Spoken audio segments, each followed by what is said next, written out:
Grey squirrels cause an estimated £37 million of damage to trees every year in England and Wales, mainly through bark stripping. Monitoring their activity and impact is essential for protecting woodland health and guiding effective management. In this video, I'll walk you through how to carry out a grey squirrel activity and impact assessment using a practical, repeatable method you can apply in your own woodlands. This assessment focuses on 3 key signs of grey squirrel presence and impact. First of all, drays. These are large nests made of twigs and leaves, usually found where main branches meet the trunk. Second, feeding sites. Look for stumps or branches littered with cracked hazelnuts, acorns or pine cones. Unlike mice, which gnaw small holes through shells, squirrels break nuts open, leaving distinctive split halves. And third, tree damage, mainly bark stripping. This is the most serious long-term impact on woodland health. Surveys can be done at any time of year, but they're best carried out when leaf cover is low. This makes drays and bark damage easier to spot. Fresh damage is often most visible in spring when sap is rising. Before leaving home, plan a representative transect route through the woodland. A transect is simply a fixed path you walk through the site, stopping at regular intervals to collect data. Where possible, avoid rides and open ground. You want your route to pass through the stands of trees.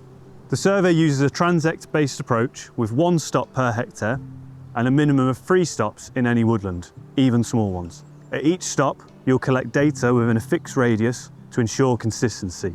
For equipment, you'll use a GPS or what-free words to allow surveys to be repeated in future years, a tablet or recording sheets for data entry, and binoculars to check high canopy damage and drays.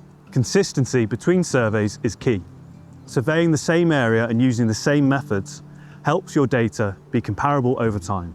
At every 100-metre stop along the transect, start by recording squirrel activity indicators within a 30-metre radius of your point. Count the number of drays you can see, checking the canopy carefully with binoculars. Then you'll want to count the number of feeding sites on the ground or on exposed branches. These figures help build a picture of squirrel presence and allow you to track changes in activity over time.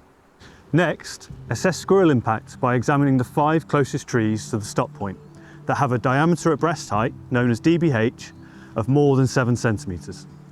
If you don't have a tape measure, this is any tree wider than a tin of beans. For each tree, record the species, the location of damage, whether basal, meaning near the ground, mid-stem, or in the crown, and score both fresh and cumulative bark stripping. Damage is scored from 0 to 5, where 0 means no damage and 5 indicates bark loss severe enough to kill the entire canopy. Fresh damage is anything from the last 12 months, typically brighter in colour with rough edges and discarded bark at the base of the tree. Older damage appears darker and more weathered. There is a standard recording sheet for the survey which automatically calculates averages and summaries that you can use for recording all your results. When interpreting results, an average fresh damage score of 3 or below suggests damage is not currently having a significant impact. Scores of 5 or above indicate serious woodland damage that requires urgent attention. Activity scores, your dray and feeding site counts, are most useful when compared year on year, and they help you spot trends and measure whether management efforts are working. Cumulative damage helps explain historical issues, and recording which tree species are affected can help target future management and protection efforts more effectively. Some species are more vulnerable than others, and knowing where the damage is concentrated helps you prioritise. By following this structured, repeatable method, you can build a clear picture of grey squirrel activity and impact in your woodland. That evidence can feed directly into management planning and help protect woodland health now and into the future. For more information, search Protecting Trees from Mammal Damage on gov.uk.